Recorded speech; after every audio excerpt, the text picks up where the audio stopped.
कर्पूरगौरं करुणावतारं संसारसारं भुजगेन्द्रहारं सदा वसन्तं हृदयारविन्दे भवं भवानी सहितं नमामि। आप सब भक्तगणों का आपके YouTube चैनल पर बहुत स्वागत है। फागुन माह वैदिक पंचांग का 12वां महीना होता है। 25 फरवरी से फागुन मास की शुरुआत हो रही है। फागुन मास में भगवान विष्णु और शिव दोनों की साधना से जुड़े दो प्रमुख पर्व हैं। फागुन मास के कृष्ण पक्ष की चतुर्दशी के दिन महाशिवरात्रि का पर्व आता है। वहीं फागुन शुक्ल एकादशी को भगवान विष्णु का आराधना का पर्व आमल की एकादशी का व्रत आता है। फागुन में ही चंद्रमा का जन्म भी हुआ था, अतः इस महीने में चंद्रमा की भी उपासना होती है। फागुन में प्रेम और अध्यात्म का पर्व होली भी मनाई जाती है।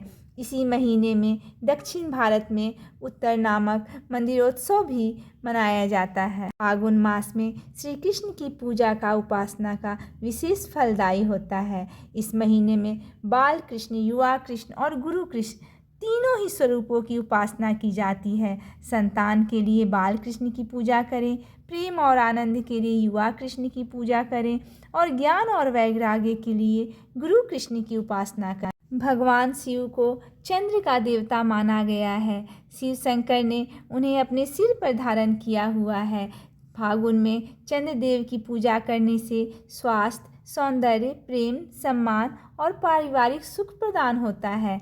चंद्रमा मन के कारक हैं। कुंडली में अगर चंद्रमा प्रतिकूल प्रभाव दे रहा है, व्यक्ति का शरीर तनाव से भरा रहता है, तो चंद्रमा की पूजा इस महीने अवश्य करें। सतयुग की बात है, जब एक धर्मात्मा राजा का राज्य था।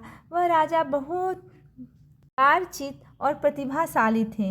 उनके राज्य में एक ब्राह्मण था। उनका नाम था विष्णु शर्मा। विष्णु शर्मा के 7 पुत्र थे। वे सातों अलग अलग रहते थे।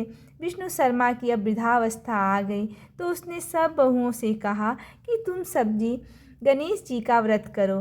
विष्णु शर्मा स्वयं भी इस व्रत को करते थे। अब बूढ़ा हो जाने पर ये दायित्व अब बहुओं को सौंपना चाहते थे। जब उन्होंने बहुओं से इस व्रत के लिए कहा तो बहुओं ने नाक सिकोड़ते हुए उनकी आज्ञा न मानकर उनका अपमान कर दिया। अंत में छोटी बहू ने अपने ससुर की बात मान ली। उसने पूजा का सामान की व्यवस्था करके ससुर के साथ ही व्रत किया और भोजन नहीं किया। ससुर को भोजन करा दिया। जब आधी रात बीती तो विष्णु शर्मा को उल्टी और दस्त लग गए। छोटी बहू ने मल मूत्र से गंदे हुए कपड़ों को साफ करके ससुर के शरीर को धोया और पोंछा।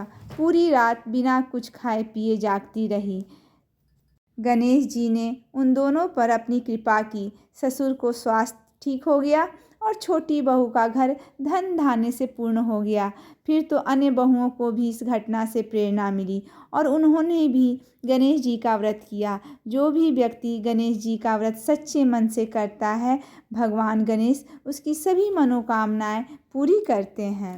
अगर क्रोध या चिड़चिड़ाहट की समस्या है तो श्री कृष्ण को इस फागुन महीने में नियमित रूप से अबीर और गुलाल अर्पित करें।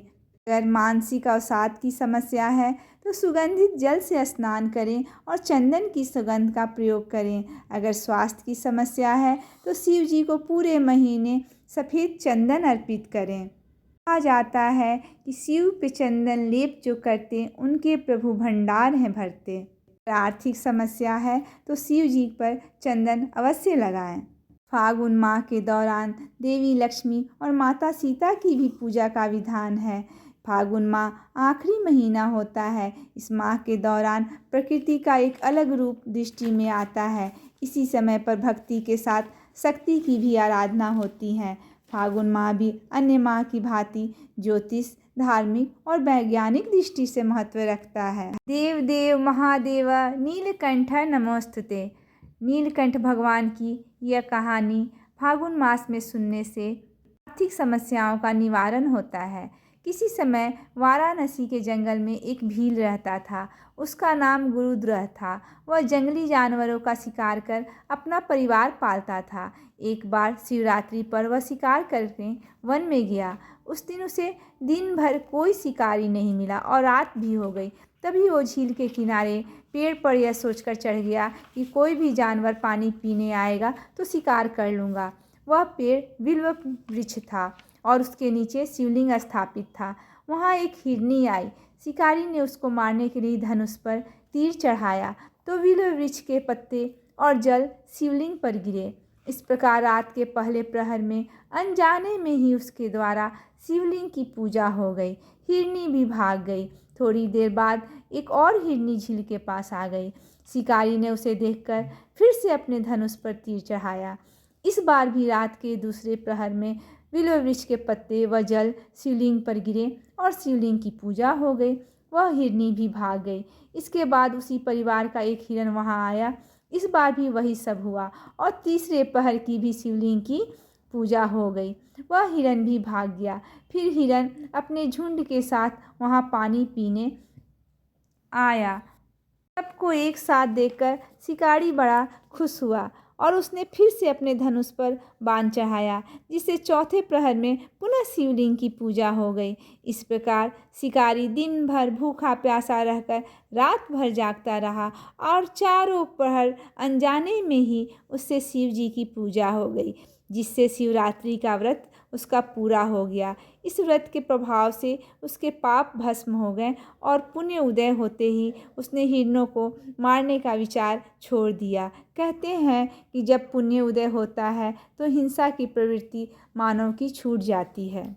तभी शिवलिंग से भगवान शंकर प्रकट हुए और उन्होंने शिकारी को वरदान दिया कि त्रेता युग में भगवान राम तुम्हारे घर आएंगे और तुम्हारे साथ मित्रता करेंगे, तुम्हें मोक्ष भी मिलेगा। इस प्रकार अनजाने में किए गए शिवरात्रि व्रत से भगवान शंकर ने शिकारी को मोक्ष प्रदान कर दिया।